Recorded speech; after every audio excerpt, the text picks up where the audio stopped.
Pessoal, primeiramente uma boa noite. Meu nome é Adriano Dantas, sou diretor nacional da Minds English School. Essa é a nossa primeira experiência, né? Nosso primeiro pod da Minds, né, Rodrigão? Primeiro pod, aí há uma expectativa muito grande, né, Adriano? Vai se apresentar para o público, Rodrigão? Cara, eu vou me apresentar aqui, né, para o pessoal que não me conhece. Eu sou o Rodrigo Berghan, né, o consultor pedagógico aqui na Minds. E para quem me conhece, eu também sou o Rodrigo Berghan, né? É importante falar isso, né? E estamos aí, né, Dantas, com essa, enfim, com esse, vamos dizer assim, estamos no bom sentido excitados, né? Com esse momento. E tem aquela coisa do ao vivo, né, Rodrigo? Porque fato, a gente sempre acaba escutando que no ao vivo é tudo mais difícil, né? E esse é o nosso primeiro pod ao vivo e a gente acabou tendo um atraso, então também já peço desculpa a todos que estão aqui online com a gente. E a gente estava aqui, né, com o nosso convidado. Posso chamá-lo já? Pode chamar ele, pode chamar. Vamos buscá-lo, então, né?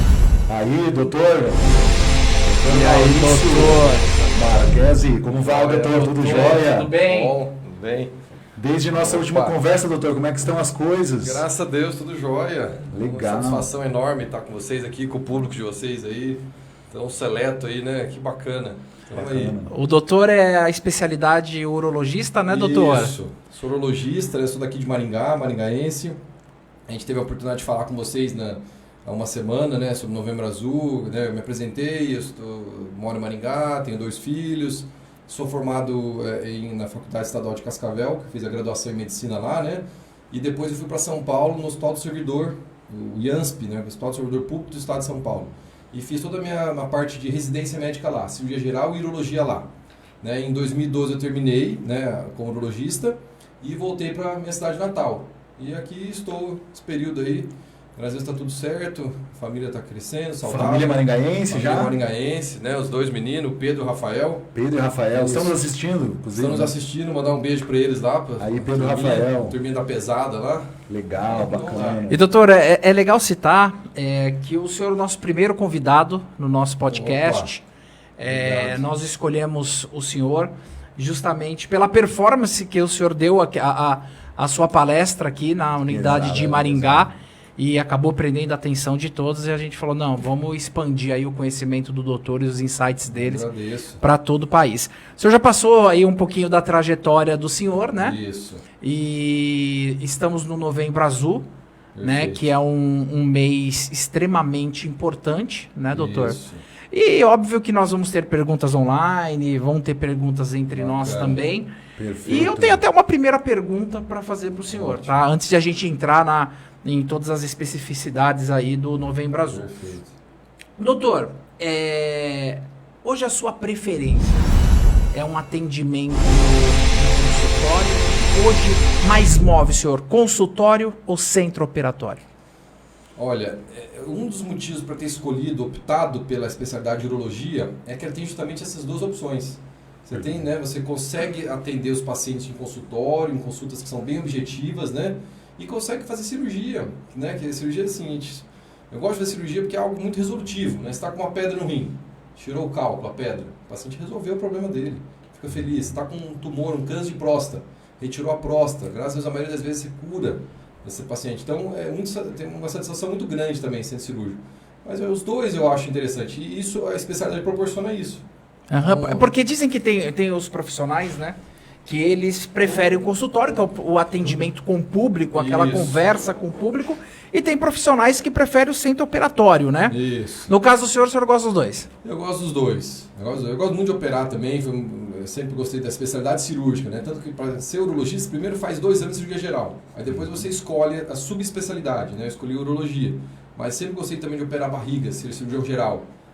Acho que o cirurgião gosta, né? De mexer com alça, tudo. Eu gosto de cirurgias grandes de câncer. Só que, eventualmente, são cirurgias que têm um pouquinho mais de complexidade, são cirurgias que, às vezes, o paciente não está mais desnutrido, a chance de complicação é maior, então, pacientes que, às vezes, ficam mais tempo no hospital e que tem maior risco de complicação. Então, acho que é mais penoso para o cirurgião gastro, o cirurgião geral, e ter a especialidade dele. Então eu optei mais por uro, que são cirurgias mais objetivas, que complicam, tem chance de complicar também, mas menos intensidade. Legal. Legal. Doutor, uma curiosidade mais pessoal, assim, né? Sim. Porque a gente, né, quando a gente escolhe uma área de atuação na nossa vida, Sim. às vezes a gente é influenciado por alguém, uma inspiração. Perfeito. Da onde vem essa inspiração, Boa essa pergunta. vontade de ser essa assim, pessoa que cuida Em dos 2000, outros? na verdade, sim. Então vamos lá, sobre a medicina, né? Quando eu optei pela medicina. Meu pai morreu cedo, eu tinha 13 anos, e assim, eu gostava já de biologia, da parte biológica, então talvez por isso eu acabei gostando mais da parte médica, comecei a ler mais uma coisinha, me aproximar mais disso depois da morte do meu pai, e talvez tenha sido isso, né? Porque eu sempre gostei mais da parte de biológicas. E aí depois sobre a urologia, dentro da faculdade, no começo eu pensava em cardio, né? Mas eu fui monitor de anatomia, já gostava de fazer de secar, né? Dos cadáveres e tal. E a partir do 5º ano de medicina, um tio meu de São Paulo, ele era um representante da BARD, né? Representante internacional da BARD, e ele chegou para mim: Maurício, você não quer ir para o Congresso de Urologia em Brasília? Em 2005 foi isso. O teu tio tem uma verba, você vai lá, você não vai gastar nada na parte do aéreo, de instalação, tudo vai por conta. Eu falei: vamos lá, tio. Gostei, fui pro congresso, gostei, achei interessante a especialidade. Desde então, estava no 5º ano de medicina. Falei: bom, vou fazer cirurgia geral, depois vou fazer uro. E aí foi.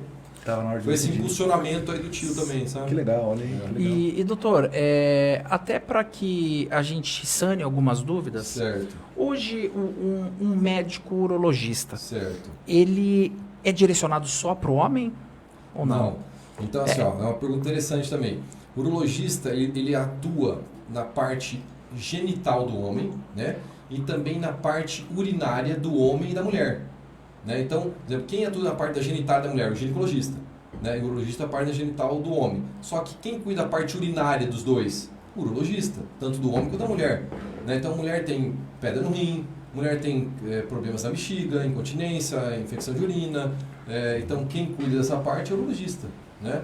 O público maior, sim, são homens, mas tem muitas mulheres no consultório também do urologista. Aham. Né? E assim, né, o Rodrigo, a gente teve contato com o doutor por causa do Novembro Azul, né? Perfeito. E esse Novembro Azul, ele gera uma atmosfera pro homem. Sim. Então vamos falar um pouquinho Sim. aqui do homem para sanar algumas dúvidas. Perfeito. Dantas, Né? antes da gente falar de homem, né? Porque tem também, acho que durante a palestra, a última palestra do doutor aqui, falou-se a respeito, acho que um dos nossos convidados perguntou a respeito de médico de homem, né? Sim. E assim, o adolescente, a criança, quando ele sai do pediatra... Então, aí fica uma lacuna, né? Isso, Por a exemplo, gente tem essa dúvida aí. Aquele menino que é uma criança até 12 anos, dos 12 aos 18, ele é um jovem, quem que cuida dele? Fica uma lacuna. Existe a especialidade chamada ebiatria. Ebiatria. Mas não é comum. Maringá mesmo, acho que não tem um ebiatra. Então, muitas vezes eu acabo atendendo pacientes, eu não atendo crianças. Tanto que eu tenho 2 meninos, eles fizeram a cirurgia de postectomia de fimose com um cirurgião amigo meu, um cirurgião pediátrico. Né? Mas então, geralmente eu começo a atender a partir de 14, 15 anos. Né? E, geralmente o cirurgião pediátrico estende um pouquinho até essa idade. E aí um passa para o outro depois ali. Né? E qual que é o momento de levar, de repente, um filho para um urologista? Importante. A gente vê que as meninas vão mais cedo, mais precocemente ao ginecologista, né? Não tem vergonha de fazer o exame ginecológico, né? Esse pudor acaba mais cedo. O homem não. Então, esse é cultural, né? Então, talvez um menino, né? Você vai observar se ele tem dificuldade de expor a glande, ali, que é a região da cabecinha do pênis, se consegue abaixar, ver se tem fimose ou não. Isso o pediatra ele tem uma experiência para avaliar, mas muitas vezes não tem uma visão do urologista. Então, eu acredito que uma criança com 10 anos, ou mesmo 5 anos, né, para ver realmente a questão da genitália, a questão dos testículos, seria uma avaliação mais especializada, seria interessante, sim. Aham.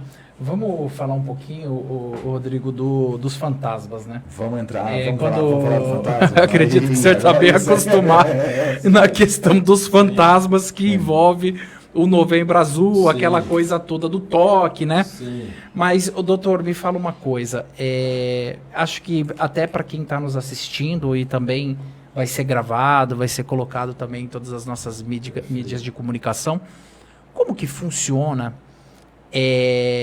essa consulta? Como é uma primeira consulta Certo. Agora vamos ficar um pouco mais penso para o Novembro Azul, que acho que acaba sendo mais pontual.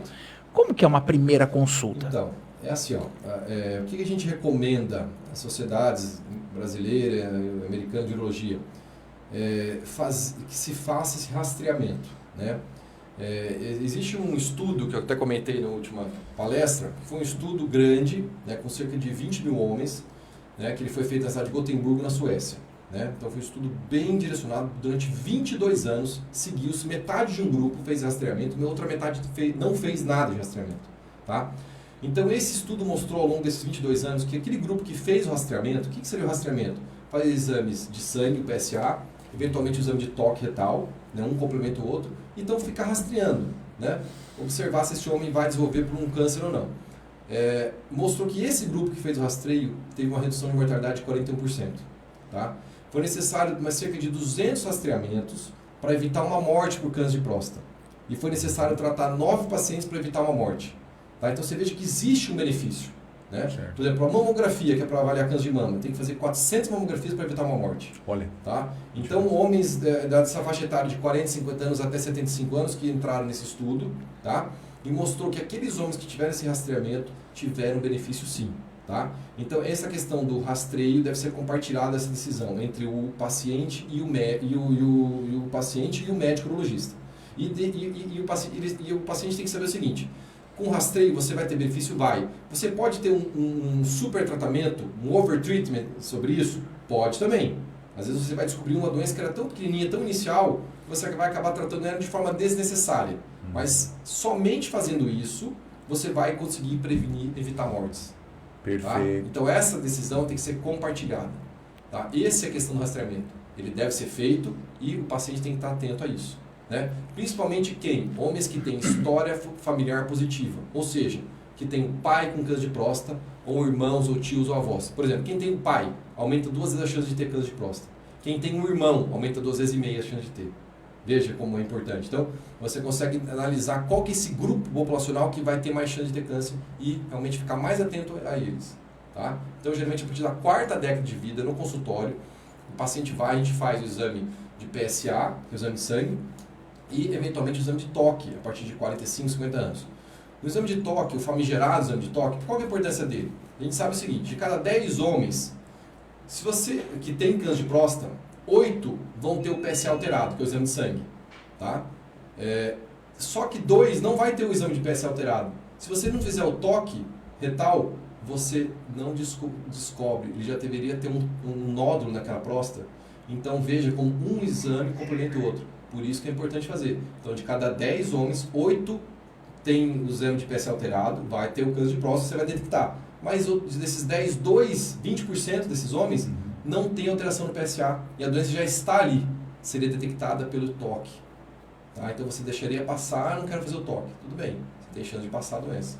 Então, um complementa o outro. Tá? Então, mas nunca nessa primeira consulta já há o toque. Não tem necessidade. Né? Você faz, o médico urologista não é só o médico que vai avaliar a próstata, é o médico do homem no geral. Né? Ele pode avaliar doenças intestinais, o paciente eventualmente chega uma queixa de sangramento no intestino, ele recorre ao urologista. Vamos dar uma olhada no computador intestino, fazer uma colonoscopia, que é aquele exame que introduz aquela mangueira pelo ânus para avaliar por dentro. Vamos ver isso. Vamos avaliar como está teu diabetes, teu colesterol. Né? Então ele faz esse mapeamento geral, pede o PSA e no retorno pode ser que esteja feito ou não o toque. Se ele tiver um homem que não tem história na família, um homem menos de 50 anos com PSA normal, você não pode não realizar naquele momento o toque. Mas um momento vai ter que ser feito. E isso não muda em nada a masculinidade do homem. O exame de toque, mais uma vez, é um exame indolor, rápido de execução, cerca de 10 segundos ou menos, tá? Que o homem que é homem com H maiúsculo se preocupa com ele mesmo, com a sua família, e não com o exame que não vai mudar em nada a sua masculinidade. Essa é uma mensagem importante também. Perfeito. Doutor, em cima disso que o senhor falou a respeito de estudos que foram feitos, né, na Europa, a gente pode, com base nisso, dizer que a medicina é uma ciência estatística, né? Sem digamos dúvida, assim. Sem dúvida nenhuma. É uma medicina baseada em evidêncies. Exatamente. Então, são artigos científicos que nos levam a isso. Né? Certo. A gente tem esse basamento científico para falar, opa, a gente não está dando na nossa cabeça isso. Foi um estudo que mostrou com significância estatística que, vale a pena ser feito. Perfeito. Né? E trazendo para o Brasil, assim, né? Na nossa, porque o Brasil é esse país, né? Todo miscigenado, né? De diversas, né? O mundo velho veio para cá e a gente se misturou e tudo mais. Em termos, assim, de biotipo ou de números para o Brasil, em termos de futuro, assim, existe algum estudo que diga, por exemplo, existe uma porcentagem de a cada tantos homens? Olha, Rodrigo, isso pode acontecer? Pergunta é boa. Por quê? Porque a gente também tem uma diferença epidemiológica. Por exemplo, homens asiáticos, chineses ou, por exemplo, chineses ou japoneses, a incidência de câncer de próstata é muito menor que a nossa. Muito menor que a nossa. Por conta do quê? Fatores ambientais, e fatores de dieta e hábitos de vida.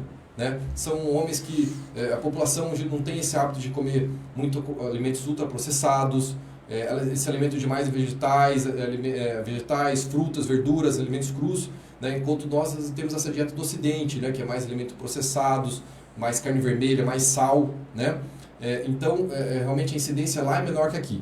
Tá? Agora, uma curiosidade, o homem asiático que migra e vem morar aqui no Ocidente, ele passa a ter a mesma chance de que os ocidentais, porque ele adquire esses hábitos daqui. Entrou no nosso costume. Exatamente. Tá? E tem mais um detalhe, por exemplo, esse ano o Instituto Nacional do Câncer mostrou que nós vamos ter cerca de 71 mil novos diagnósticos de câncer de próstata entre os brasileiros. Tá? E desses vão ter cerca de 16 mil mortes. Então veja que a maioria tem cura, né? A maioria não morre da doença, isso é muito bom. Agora você compara com os Estados Unidos, os dados americanos, cerca de uma população maior que a nossa, né? Cerca de 300 milhões de habitantes, nós temos 200 e poucos milhões de habitantes. Só que lá é cerca de 280, 260 mil novos casos esse ano de câncer de próstata. E cerca de 30 mil óbitos. Ou seja, proporcionalmente morrem-se mais brasileiros. E por quê? Porque o homem brasileiro ele é mais reativo. Ele geralmente vai buscar ajuda quando ele tem algum sintoma. Tá? E não busca ajuda quando ele está assintomático, quando não está sentindo nada, que deveria ser o principal motivo do rastreamento. Tá? Então, eu estou com dor nas costas, estou com uma dor aqui que já vai no neurologista, né, com sintomas urinários já importantes, com uma dor, de repente vai ver essa dor é uma metástase que saiu da próstata e foi para a coluna, uma metástase óssea. Tá? Então, e geralmente nesse caso é uma doença avançada que não tem mais chance de cura. Você está entendendo? Então, essa reatividade do latino-americano, do brasileiro, que leva a uma maior incidência de óbitos, né? Diferente do americano, baseado nessa estatística também. Entendeu? E a gente tem também, né? Normalmente a gente sempre fala, os médicos sempre falam, a questão de se automedicar, né? Perfeito. Que eu acho que hoje o pessoal toma tanto remédio, assim, Sim, né? Tipo, a mulher acaba sendo mais cuidadosa do que o homem. Eu relatei pro senhor no sábado que eu tenho 46 anos e eu já fiz em 2018. Eu acabei fazendo o exame. E eu fui tenso.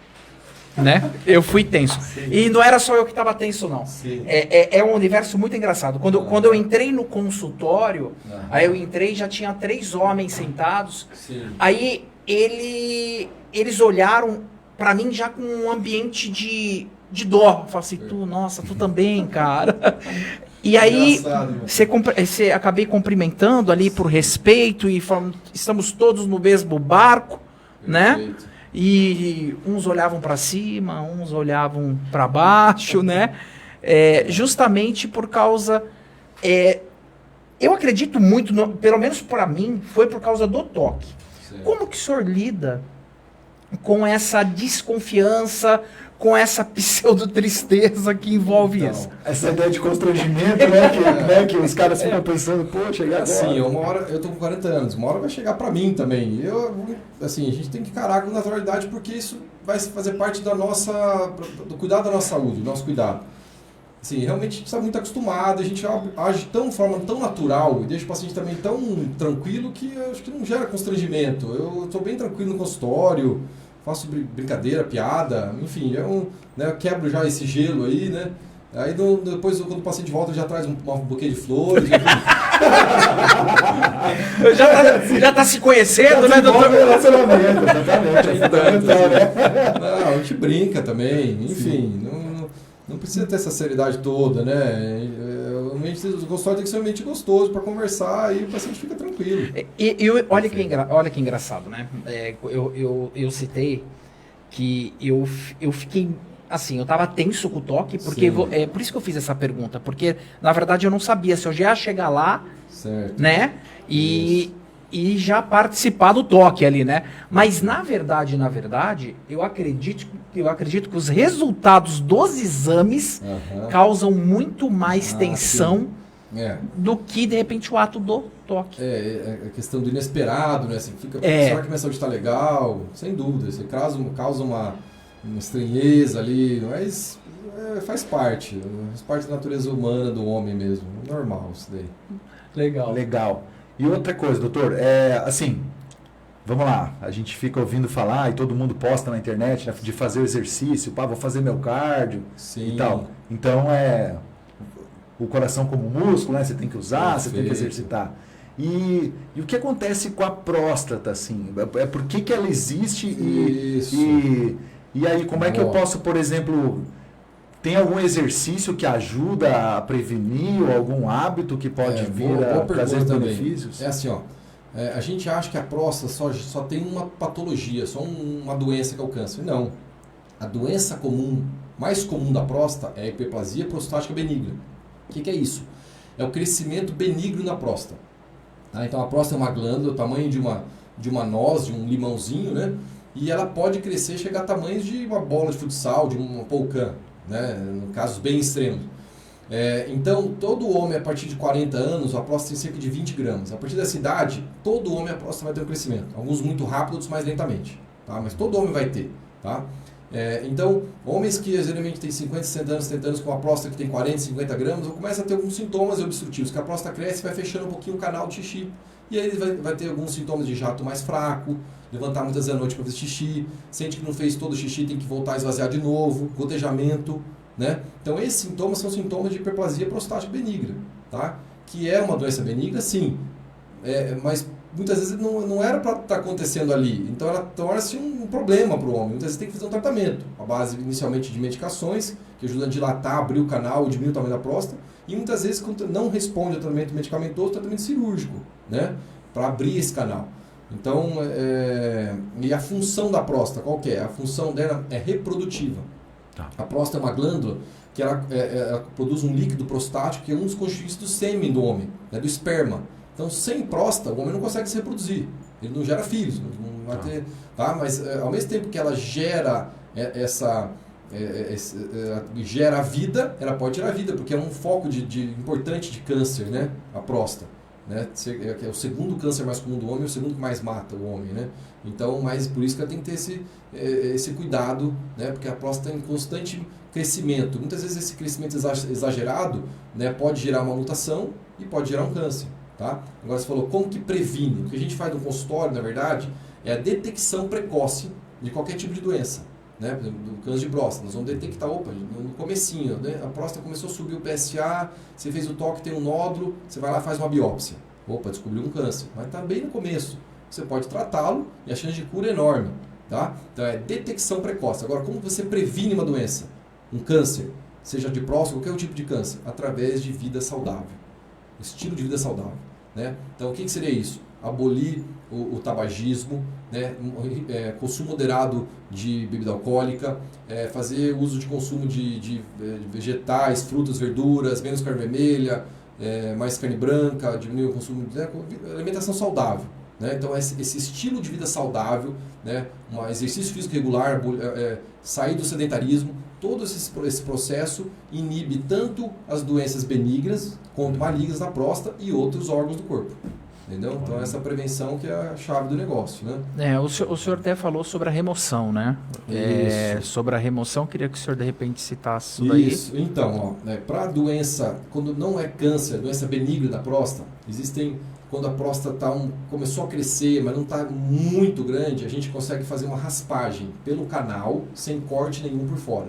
Tá? Você consegue fazer uma raspagem, tem várias técnicas hoje, minimamente invasivas, com laser, com vapor d'água, que é uma nova técnica chamada Rezum, essa raspagem com um bisturi elétrico monopolar ou bipolar. Então, são técnicas pelo canal que o resultado é o mesmo. Você abre o canal, é como se fosse um abacate, você deixa a casca, você tira o conteúdo interno. Então, esse jato fica mais forte. Tá? Agora, tem próstatas que são muito grandes, acima de 150 gramas, 200 gramas, que muitas vezes não sai pelo canal. Você teria que fazer um procedimento via abdominal. fazer uma cirurgia por videolaparoscopia, que minimamente invasiva, até por cirurgia robótica. Tá? Então isso é para tratar doença benigna. Tá? Agora o paciente está com câncer de próstata. Aí o tratamento é realmente retirar a próstata inteira com a cápsula que envolve ela. Esse é um tratamento oncológico. Tá? E hoje a gente tem as cirurgias convencionais, né? É feito um corte um pouco maior, e as cirurgias minimamente invasivas, que é laparoscopia ou por cirurgia robótica. Tá? Quando cirurgia robótica, o pessoal fala, o que é isso? Né? Então, assim, é um aparelho, né, que tem 4 braços de robóticas, que você fica introduzido no paciente, fica deitado, esses braços ficam dentro dele, por pequenas incisões, é uma pinça longa, fica lá dentro do paciente, e o cirurgião fica dentro da sala, num joystick, comandando esses braços robóticos. Tá? Então, o robô ele é importante porque ele tem uma imagem tridimensional, 4K, uma imagem fantástica, ele não tem o tremor da mão humana, ele consegue ter movimentos muito precisos, você consegue fazer um giro 360 graus da mão, você facilita as costuras dentro do corpo, né? Então minimiza os riscos de complicações funcionais no pós-operatório do paciente, que pode ter quem tira a próstata inteira, como impotência, incontinência. Né? Então, hoje realmente esse robótico veio para revolucionar. Né? Nos Estados Unidos já tem mais de 3.000 plataformas robóticas, no Brasil nós temos 100, está engatinhando, mas já tem uma conquista. Por exemplo, Maringá nós não temos, mas Londrina tem, Cascavel tem, aqui estou falando no Paraná, né? Curitiba tem, São Paulo tem várias já. Né? Então, assim, está evoluindo. É um custo um pouquinho maior, mas está cada vez ficando mais acessível. Né? Então, essa é a cirurgia robótica, que você retira toda a próstata. Mas, eventualmente, o paciente está com câncer de próstata. Então, você não tem condição de fazer cirurgia robótica. Dá para fazer por laparoscopia ou via convencional também, uma cirurgia bem feita, que muitas vezes faz no SUS, também tem um benefício muito grande. Tá? Você também tem chance de curar e não ter sequelas funcionais para o paciente do SUS que não tem condição de fazer cirurgia robótica. Então, não é imprescindível também. Mas só estou falando das tecnologias novas, entendeu? Perfeito. Esse acompanhamento de prevenção, doutor, ele é aconselhado pelo senhor de quanto em quanto tempo?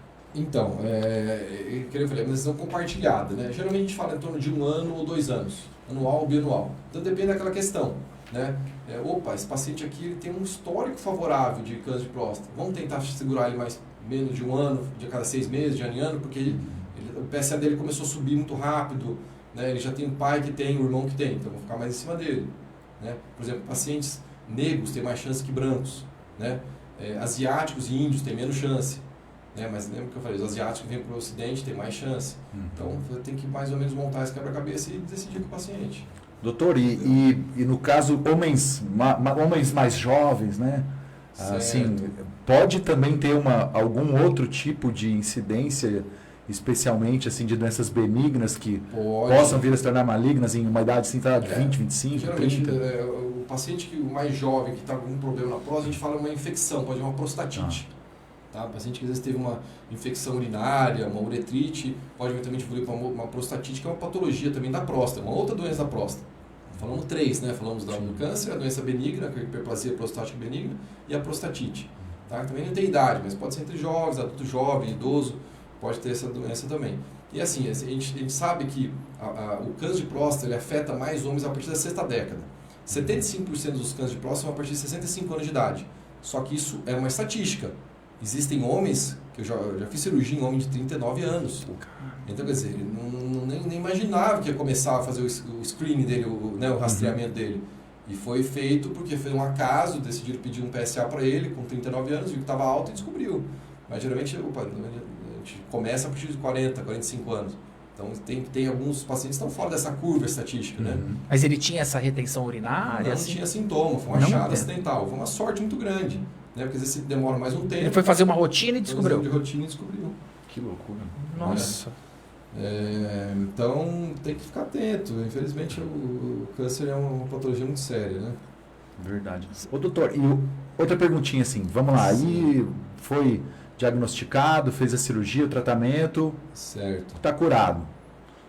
Ótimo. Existe uma expectativa assim, esse homem vai viver mais 20, 25 anos? Existe um estudo em cima disso? Assim? A expectativa de vida do brasileiro né, é de 74 anos. Né? Mas você vê homens que chegam a 95, 100 anos e homens que morrem mais cedo. Mas a média é essa. Agora, a partir do momento que o paciente fez a cirurgia, fez radioterapia, o PSA zerou, depois de 5, 10 anos, dificilmente essa doença vai evoluir, provavelmente ele está curado. E aí, provavelmente ele vai morrer de outra causa. Segue a vida, doença cardiovascular, infarto, algum outro motivo. Né? Mas de câncer ele curou. Legal. Né? E se a gente fosse fazer uma fila assim das causas de mortes masculinas, né? Tirando o acidente de trânsito, essas coisas assim, né? Sim. Assim, falando de câncer, primeiro lugar que mais mata é pulmão, segundo próstata, né? Agora, doenças cardiovasculares como AVC, derrame e infarto tem uma estatística enorme, eu acredito que ainda é mais que as neoplasias, né? Então, assim, a gente vê o quê? Que existe uma data de validade para o ser humano, né? Ele vai ter um desfecho da vida dele, ou vai ser por doença cardiovascular ou câncer no momento, né? Se viver, né? Se não tiver acidente de carro, algum outro motivo, uma infecção. Então, mas a expectativa de vida está aumentando, né? No Brasil é 74 anos, o Japão está em 85. Enfim, mas seria o ideal que todo homem e mulher vivesse bem, com 80, 90 anos, né? Com uma saúde física e mental adequada, né? Aí seria bom para todo mundo, né? Pra curtir neto, curtir filho, bisneto, enfim. É o que todo mundo quer, né? É verdade, né? E essa eficácia do termo Novembro Azul? Ele realmente ele tem uma representatividade? Aumenta o ritmo? Aumenta. Foi um chamariz muito grande, né? Isso começou, na verdade, na Austrália. Tá? Um grupo de homens se reuniram e tal e viram que realmente tinha uma incidência muito alta de câncer de próstata. E eles resolveram deixar o bigode crescer no mês de novembro e falaram, opa, vamos deixar o Novembro Azul. Esse mês vai ser para a gente chamar atenção e levantar fundos para estudos sobre o câncer de próstata. Então começou isso lá na Austrália e disseminou para o mundo todo.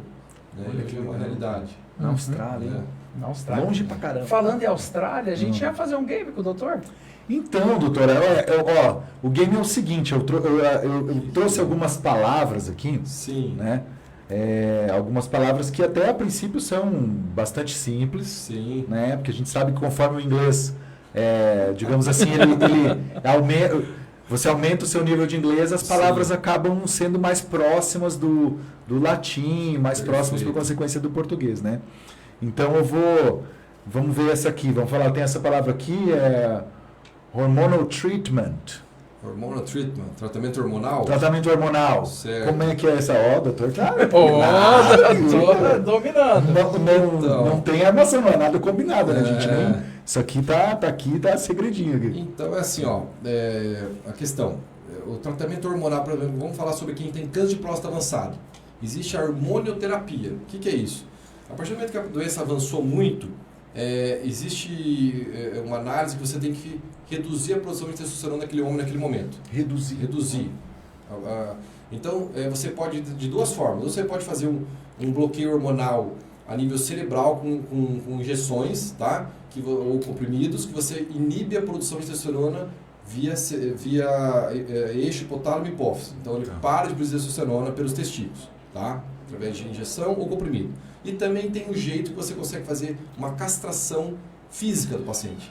Você não retira o testículo inteiro, você só retira o testículo interno que produz testosterona. Esse homem para de produzir testosterona. Tá? Então, esse é um tratamento, uma hormonioterapia. Tá? Agora, isso é para câncer de próstata avançado. Tá? Agora, se você, por exemplo, vamos falar sobre a testosterona. Alguns homens falam assim, será que a testosterona tem um vilão nisso tudo? Não. A gente sabe que 1/4 dos homens, tá? Cerca de 25% dos homens, tem uma patologia chamada distúrbio androgênico do envelhecimento masculino. Tá? E geralmente isso, o que acontece? A testosterona cai a níveis muito baixos. E nesse caso, esse homem precisa ser tratado, que essa melhora da testosterona em níveis fisiológicos melhora a qualidade de vida desse homem. Tá? Em estudos comprovando sobre isso. Tá? Então a testosterona não é o vilão. A terapia de reposição de testosterona não causa câncer de próstata. Tá? Quando bem indicada, né, deixar níveis fisiológicos, isso melhora muito a qualidade de vida do homem.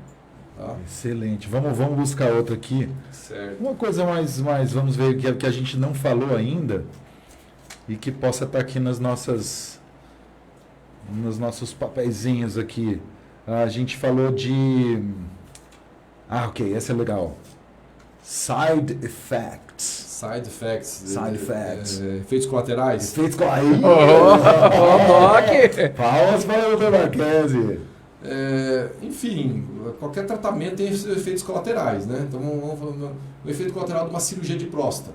Tá? Esse paciente pode ter incontinência, tá? Ele pode ficar perdendo xixi usando fralda, que é uma catástrofe. Então, por isso tem que ter um cuidado enorme na cirurgia, porque isso realmente atrapalha muito a qualidade de vida do paciente. E ele pode ter, mais de 50% das vezes, numa cirurgia de câncer de próstata, ele pode evoluir para disfunção erétil, impotência sexual. Existem tratamentos para isso também, né?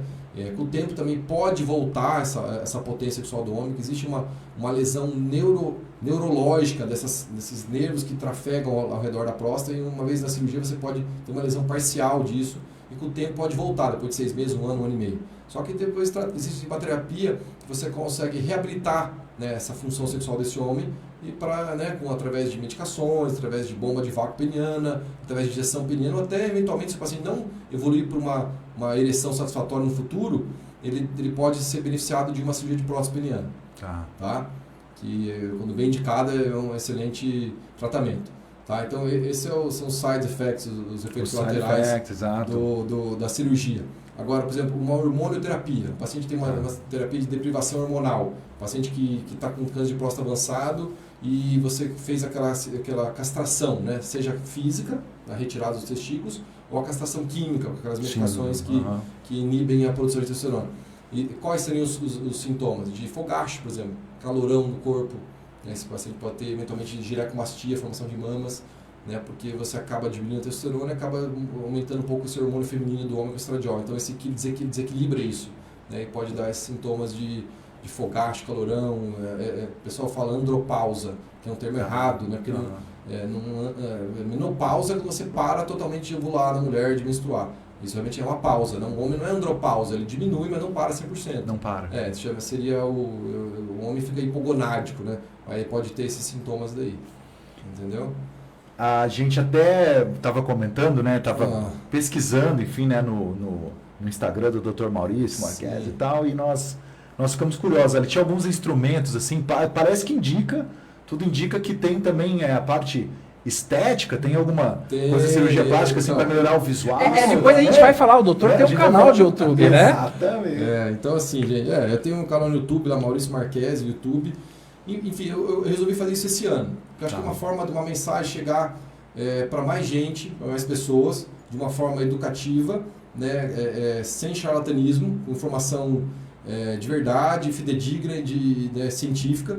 Então eu resolvi fazer assim, alguns temas urológicos, estou cada vez gravando mais vídeos. E também existe uma demanda no consultório, a questão da estética genital masculina. Tá? Então assim, a mulher tem direito de colocar mama, de aumentar o bumbum. E chegavam homens para mim, doutor, eu queria melhorar a parte de estética do meu pênis, dá para aumentar alguma coisa e tal. E eu vi que tem tratamento para isso de forma segura, né?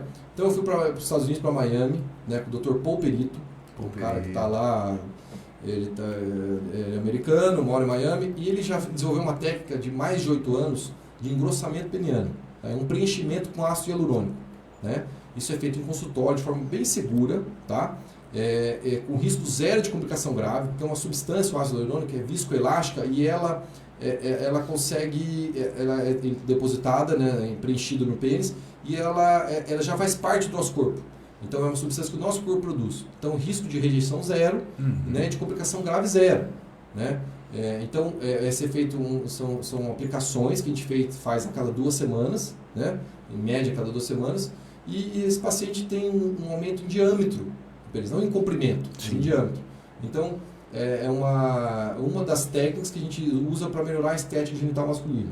Né? Existem outras coisas também que dá para ser usadas, por exemplo, uma cirurgia de fimose, paciente que tem um excesso de pele, não está satisfeito, não tem fimose, não está legal, você consegue melhorar o aspecto visual. Existe também, às vezes você consegue melhorar a parte da bolsa testicular, do escroto desse paciente, que às vezes ele tem uma implantação alta no pênis e dá uma impressão que o pênis é menor, mas você consegue baixar essa pele, uma escrotoplastia, você consegue projetar mais, tá? Esse pênis é um aspecto melhor da genitália externa do homem. Enfim, alguns homens que têm, às vezes, um pouquinho aquela gordurinha em cima do pube, que fica o pênis um pouco mais embutido. Não é que ele tem um pênis menor, pequeno, é que a gordura embutiu, e como se fosse uma tartaruguinha que entrou dentro do casco. Então você consegue tirar essa gordurinha e você projeta mais o pênis. Então, tudo são estratégias de melhorar a parte visual e estética do... Eu vou ter de levar pro lado cômico isso daí, doutor. Não, eu não vou conseguir. Eu vou levar pro lado cômico. O Rodrigo a gente tava lá. Eu vou levar, não vou conseguir não levar, doutor. Você vai contar as horas? Eu vou contar, eu vou conseguir. Ele chegou pra mim, ele veio falando falei. os temas que vamos conversar com o sim. doutor e tal. Daí ele veio, né? Caramba, cara, eu vi ali com o doutor e algumas informações de aumento, Que a gente né? pode aumentar. Que a gente e pode tal, aumentar. é. E eu olhei Isso. muito sério Ou pra ele. mudar a cara, né? Aí, Mudar um pouco a aí cara, tava pra ele, falar. tava ele e tava o Renato também aqui, Sim. da publicidade. O Márcio também tava. E eu olhei Aham. muito sério pra ele. Falei, agora, não posso perder, né, doutor? Não dá, Eu falei, eu vou tem que conversar com o doutor, então, após o podcast, como que funciona a redução. E se dá pra doar pra quem não tem também. E se de repente dá pra eu dar um pedacinho pro Rodrigo? Aí acabou toda a tese, né? Eu falei assim, ele falou, você não é louco de Não, falar eu isso vou no falar podcast, disso, mas eu né? vou falar. Mas tem que divertir, porque assim, ó, 99% dos homens que vão, o pênis genital é normal, dentro da média, mas tem homens que querem ter um incremento, enfim. Entendeu? Então a gente tem que diminuir um pouco o tabu, e o pessoal vai lá, a gente brinca também. Mas é o que o senhor falou, né? Hoje a mulher coloca silicone, coloca glúteo, né? Isso, Tá todo mundo. exatamente. Nós estamos vivendo a era da estética, né? Perfeito. Acho que Perfeito. nunca a gente Nunca viveu antes. tanto a área da Sem estética. dúvida. O que acaba sendo bom, porque geralmente quando você fala em estética, você também fala em exercício físico. Né? Porque também não adianta fazer uma lipo, não adianta aumentar e você também não malhar, você não trabalhar isso daí. E Isso é uma promoção da saúde também, né? e eu acho que se de repente a mulher vai por essa vertente, o porquê não o homem também não ir? Exatamente. Viu, Rodrigo? Exatamente, tá vendo? Lembrei de outra, falando de estética, saúde do homem, essa coisa toda da autoestima, né? Sim. A gente fica sabendo ler também, ouve, assim, que tem esse mito de, pô, eu tô perdendo cabelo, vou Sim. começar a tomar um comprimidinho para nascer cabelo. Sim. Mas isso vai alterar a questão hormonal, é prejudicial, não é? Como é que é? Então, assim, só voltando um pouquinho, a questão do engrossamento peniano chama urofil, né? Que é essa técnica Urofil. patenteada lá nos Estados Unidos, da qual eu fiz o treinamento, faço aqui em Maringá. Então vamos falar sobre a questão da medicação. Existe a finasterida ou a dutasterida, tá? Que é uma medicação que ela inibe uma enzima chamada 5-alfa-redutase, que transforma a testosterona em dihidrotestosterona. Tá? Esse metabólico de testosterona que ele geralmente é o metabólico mais ativo que age no corpo do homem. Então você inibindo essa enzima, você consegue ter realmente um ganho, você diminui a queda e algumas vezes você aumenta a produção de cabelo. E também esse tratamento pode ajudar na próstata, a diminuir o tamanho da próstata. Tá? Alguns estudos, isso não está nada muito sério, será que seria isso uma quimioprevenção do câncer de próstata? Não tem nada estabelecido ainda. Tá? Mas alguns outros estudos também falam que pode prevenir, mas se tiver o câncer, pode ser um câncer mais agressivo. Mas também nenhuma comprovação científica disso. Tá? O fato tem um benefício comprovado para a queda de cabelo, né? Para quem tem homem que tem alopecia androgenética, né? No meu caso, até vou fazer a cirurgia de transplante capilar, que estou ficando muito careca aqui, mas já usei bastante. Só que a gente deu uma dica assim, quem vai doar sangue tem que ficar 1 mês sem doar, né? Porque fala-se que ele pode ser teratogênico para a prole. Né? Então quem está usando, vai querer ser pai, para um pouco, 1, 2 meses, né? Então algumas dicas aí de... Não querendo falar, né? Mas minoxidil hoje, o senhor receita minoxidil? Não receito, mas assim, eu já usei também para queda de cabelo, né? Tem um benefício comprovado, os dermatologistas usam para quem tem queda, o minoxidil tópico e tem o via oral agora também. Então, são 2 medicações realmente estudadas para isso aí que tem esse benefício comprovado para queda de cabelo, para alopecia. Né? Legal. Adriano, chegou uma pergunta, acho que até a gente já falou disso e tal, mas a gente vai aproveitar para de repente trazer de volta o tópico, né? A gente tem uma pergunta aqui que são sobre os fatores que causam risco, certo. Né? Quais seriam os maiores fatores, assim? Para câncer de próstata? Certo. Além da parte, digamos assim, de genética, né? Isso, o fator de risco. Realmente a gente comentou, né, a questão de genética e hereditariedade, né, quanto mais próximo for esse paciente que tem um ente da família que tem câncer de próstata, aumenta a chance para ele. Né? A raça negra, que eu comentei, e a questão de sedentarismo, hábitos de vida não saudáveis, né, alimentação desregrada, isso aumenta o risco também. Tabagismo, né? Tabagismo é disparado o fator de risco para todos os tipos de câncer, né? Não só de próstata, pulmão, pâncreas, fígado, tudo. É por causa de oxigenação, assim? Ou não, então, ou não tem a ver? Tem várias substâncias que são cancerígenas, né? Não só nicotina, outra substância perigosa. Eu tô com uma pergunta aqui do Augusto Jimenez, eu acho é sobre o aumento. Tá. Não é. Ele vai ficar puto, é meu diretor, é capaz de me matar. Nossa. Ele faz uma pergunta aqui, é brincadeira, Augusto. O câncer é o da faixa etária? Da faixa Não, etária. Em qual faixa etária, doutor? É mais comum. Então, Assim, eu entendi que era do 65, mas assim, o 65 é batata, vai acontecer. Não vai acontecer, né? Mas o mais comum é a partir de 65, a partir da sexta década. Né? 75% dos casos de câncer de próstata são com homens acima de 65 anos. 65 anos. Né? Mas a gente vê na quinta, sexta, sétima década, é bem comum. Por exemplo, um homem que tem 80 anos de idade, que já teve infarto, ele está debilitado, tem algumas outras doenças, e começou o PSA a subir. Ou muitas vezes você já nem pede o PSA, né? Porque você sabe que o desfecho da vida dele não vai ser o câncer de próstata, vai ser uma outra causa. Então você vai investigar, você vai fazer um diagnóstico necessário, um super tratamento, um homem que não... Então tem que pensar bem nisso, sabe? Um homem de 90, 100 anos, muitos vão ter já a hiperplasia prostática e o câncer. Mas isso não vai ser o desfecho da vida dele, ou não vai ser um tratamento que vai ter benefício. Né? Me veio uma coisa na cabeça aqui, por exemplo, do PSA, que né? mexer, né? Porque eu falei pro senhor que eu fiz o PSA, né? Existe a possibilidade desse homem fazer o PSA e não precisar fazer o toque, ou o toque é o complemento? Toque é o complemento, tá? Não necessariamente... Você percebeu que eu estou preocupado com o toque, né? Mas assim, não necessariamente o toque tem que ser todas as consultas, por exemplo. É que eu falei, é muito individualizado isso daí. Sim, né? sim.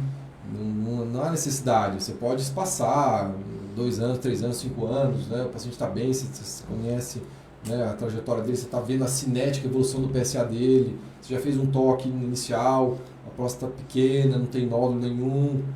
É individual, você tem que individualizar isso.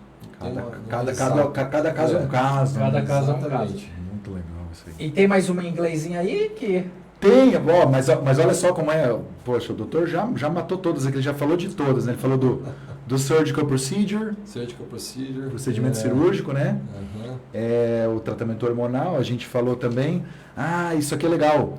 Robotic platforms. Isso. Né? Os robozinhos lá que fazem a cirurgia. Né? Da cirurgia robótica, a plataforma robótica. Isso. A que tem no Brasil, começou no mundo todo, é a plataforma Da Vinci.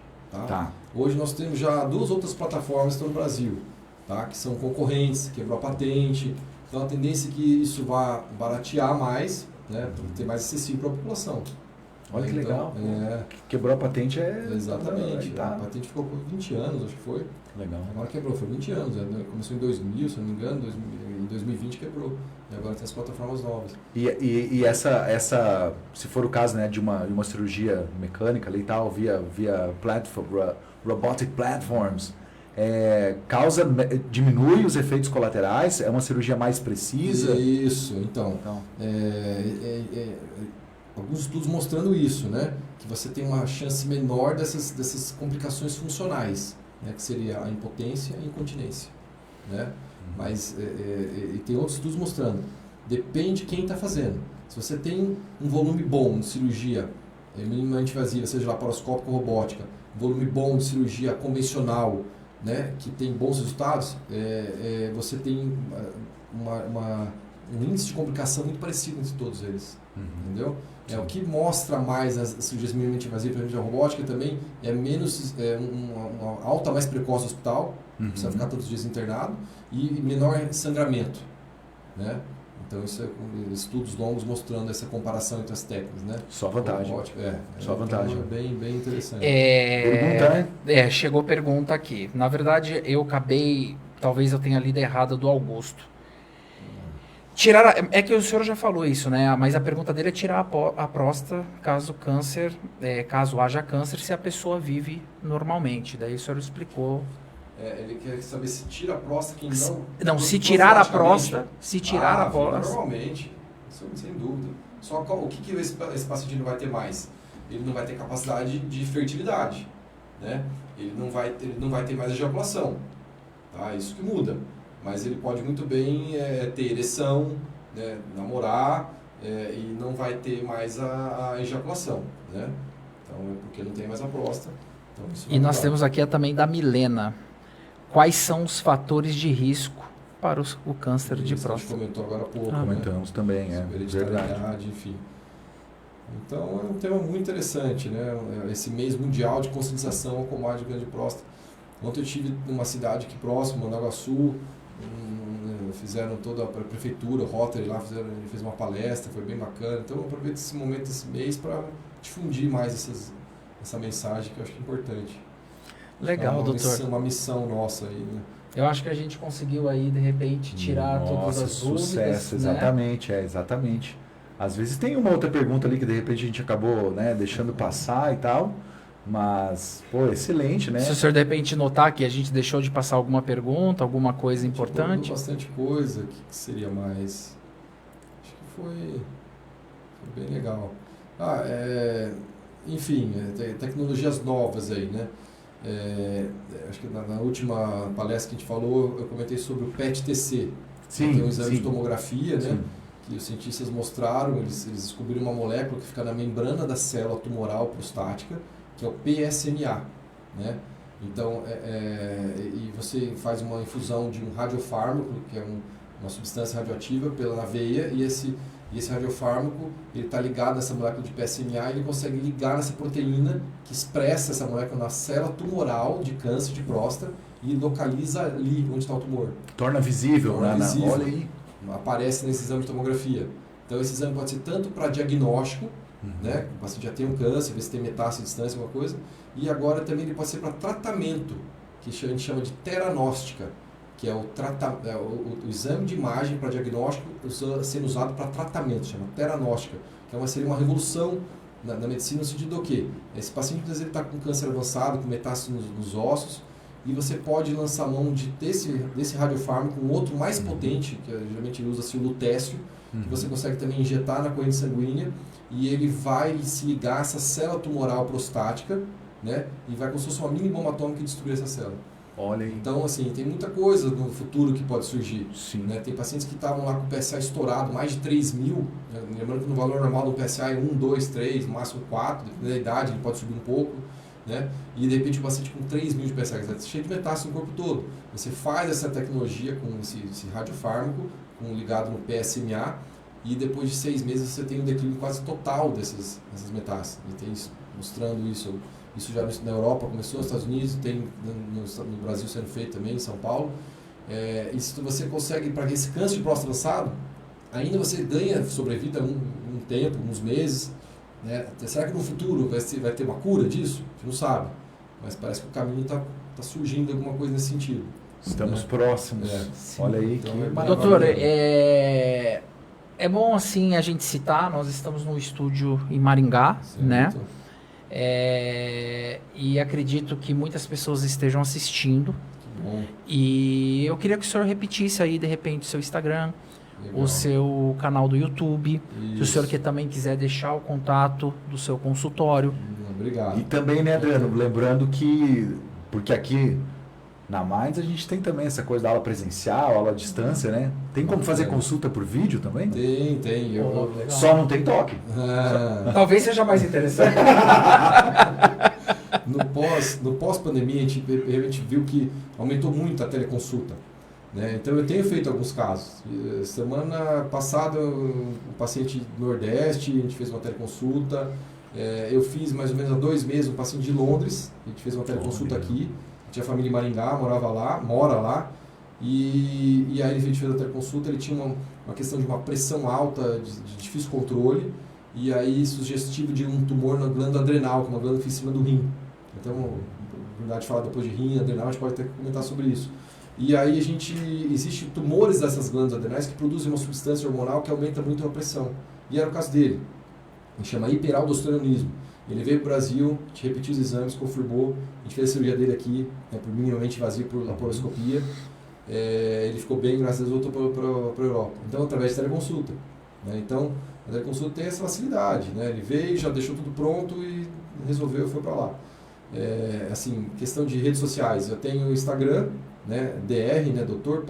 Marchese, Marchese é Marchese, C-H-E-S-E.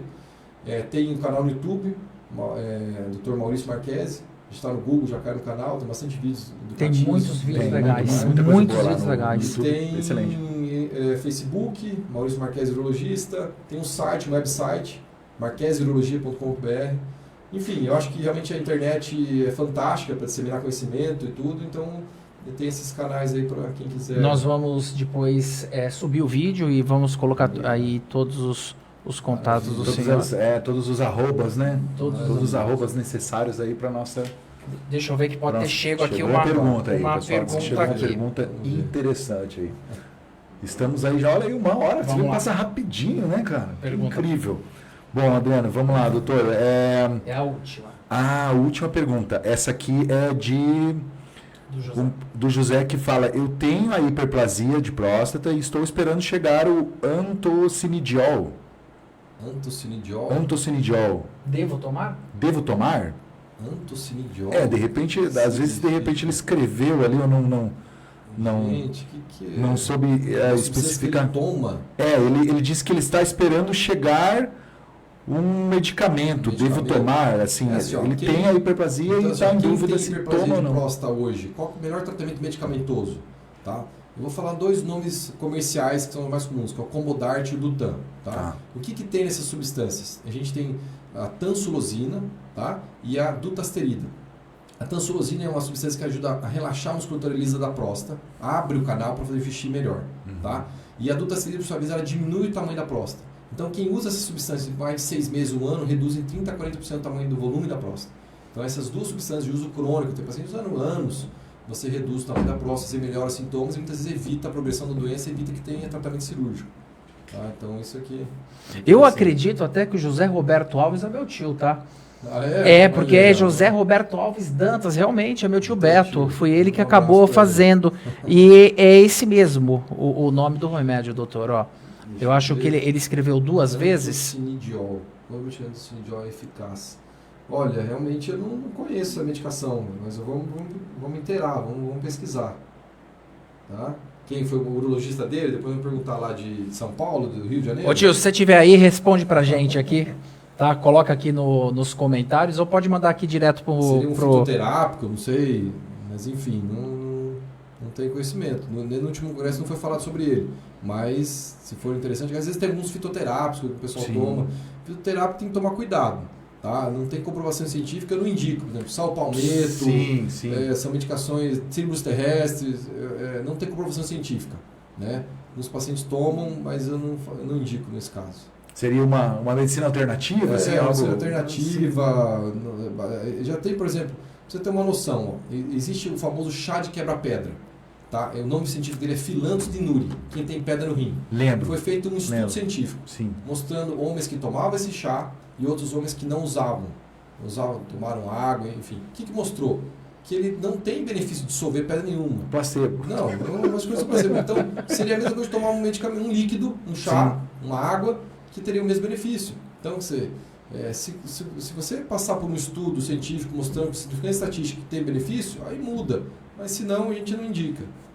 Quase que eu estava acreditando que a minha avó tomava chimarrão com chá de quebra-pedra, nascia na calçada, ela ia catando na rua e colocava abacaxi com coca, e ela não morreu de pedra no rim, então todo mundo acreditava. E ele está falando aqui porque ele é gaúcho, né, doutor? E aí ele fez uma piada hoje que eu quero que depois que acabar aqui você fala pro doutor. No off a gente vai fazer, mas acho que o doutor até já comentou, né? Que é tipo, né, faz uma primeira consulta, segunda consulta, depois o paciente já está levando flor pro doutor, essas coisas assim.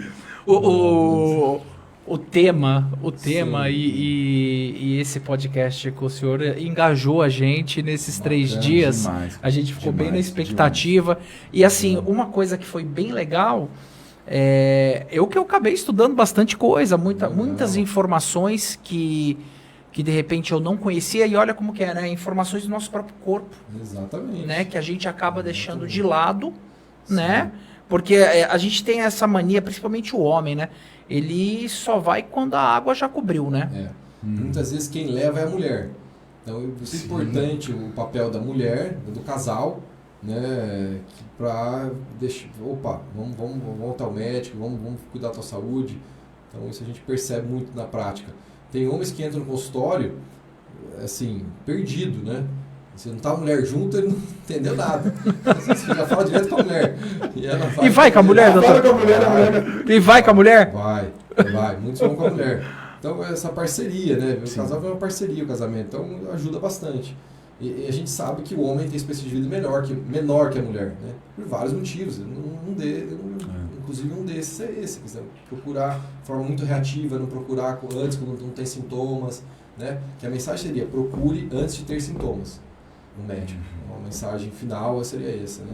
Não espere ter sintomas. É porque o homem, quando tá com dor, né, doutor? Ele vai chegar e falar, vou abrir uma cerveja, vou assistir um jogo, vai que passa. Tá tudo bem, E daí amanhã é outro dia. Não é mais ou menos mais ou assim? menos assim. Legal, Exato. doutor, legal. Essa iniciativa que nós tomamos do podcast, ela tem como intuito, assim, alastrar o país inteiro, né? Então, Bacana. nós teremos, assim, o nosso intuito é ter bastante convidados, né? Legal. E de vários segmentos, né, Rodrigo? Exatamente, vários segmentos e sempre enfatizando aí, não só essa área da medicina, do bem-estar, mas outras áreas também, porque nós queremos viver muito tempo por aqui. Porque né? eu acho até, né, nós somos numa área do segmento do idiomas, né? Sim. Mas não é por causa disso que a gente também não pode levar informações para uma obrigação cultural, vamos colocar assim, né? Um trabalho fantástico, vocês, educativo, a escola de inglês, eu comentei, né? Minha mãe também foi professora de inglês. Acho que inglês é uma língua fundamental, né? Já é pré-requisito, você tem que saber falar inglês. O mundo é globalizado, o inglês está em todo canto do mundo.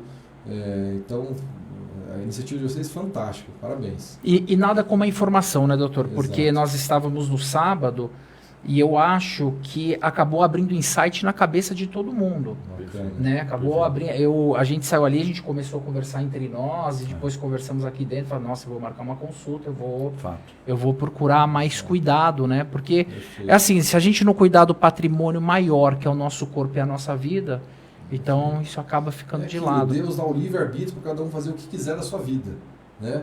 Então, alguns desperdiçam isso e outros agarram com todas as forças, vivem com qualidade de vida bem até o final da vida e curte, usufrui bem, curte a família. Então, acho que a mensagem é essa mesmo. Ah, legal. Pessoal, então, obrigado pela audiência aí, né? Pela presença. Vai ficar no ar ainda, vai para nossas redes sociais, né? Nós vamos colocar lá todos os arrobas do doutor. Perfeito. Doutor, em nome da Minds, aqui em nome de todos os homens e mulheres que estão nos assistindo aí no Brasil inteiro, a gente agradece a presença, foi uma honra enorme aqui, Agradeço. trocar receber esse conhecimento aí, um conhecimento que nos leva sempre adiante, sempre para cima. Maravilha. Legal. Agradecemos. E vamos finalizar com a quinta série ou não? Pergunta da quinta série? É. Só mais uma? Não, aquela. Para o doutor mostrar a mão, né? Doutor, mostra como a gente fica mais tranquilo. É. Caraca, maior que a sua, maior que a minha. A gente não pode deixar a quinta série morrer dentro da gente, né, Não, doutor? gente, mas Porque é um assunto sério, mas talvez o humor Quebra a barreira. quebra a barreira e o homem é muito assim, né, doutor? Total. Gente, é um prazer enorme. Assim, queria agradecer, né, a oportunidade de chegar essa mensagem para mais gente ouvir. Parabenizar vocês na iniciativa. E o que puder contar comigo, um pouquinho da experiência que eu tenho, né, que a gente está sempre aprendendo, né, falar um pouquinho de urologia, é um prazer, eu venho sempre. Maravilha, doutor. Tá bom? Muito obrigado novamente. Thank you so much, Tá? doctor. Gente, obrigado aí então. E o mais próximo possível, né, Rodrigão? A gente vem com um novo tema Vamos ver com e o novo com um tema. novo convidado. Maravilha. Exatamente. Beleza, então. Um abraço, gente. Bye bye, guys. Tchau, See tchau. you. Vai.